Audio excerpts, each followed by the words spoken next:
Mon gros problème à Kuujjuaq, c'était que c'est un endroit où il y a encore des arbres. Et moi, dans mon film, l'histoire se passe où il n'y en a pas.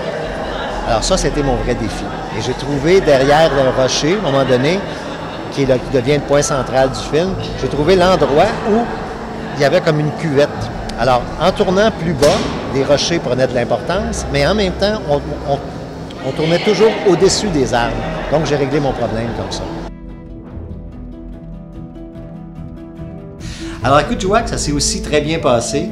C'est un petit peu le même pattern, c'est-à-dire qu'on avait des gens sur place qui étaient là pour s'occuper d'être le contact entre nous et la communauté, nous trouver des chiens de traîneau, nous trouver un spécialiste qui était capable de construire des igloos. Il y avait toujours aussi des gens comme Natar Ungalak qui non seulement dans le film joue le rôle du père de Natak, mais agit aussi pour nous comme consultant culturel. Donc on a eu plein de discussions, c'était vraiment intéressant et stimulant. Et à chaque fois, les gens étaient là pour nous supporter. Et quand on avait besoin aussi de figuration, ils étaient là pour nous donner un coup de pouce pour être sûr qu'on avait des figurants en nombre nécessaire et surtout qu'il y avait des bonnes têtes d'emploi.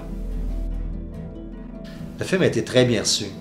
D'ailleurs, ce qui est assez remarquable depuis que j'ai des commentaires de partout, un mot qui revient tout le temps, c'est respect.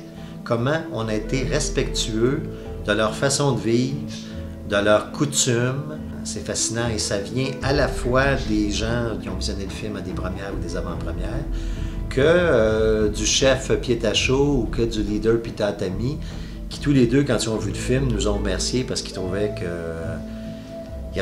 Ils étaient très, très, très surpris de la qualité de relations qu'ils ont développées avec nous.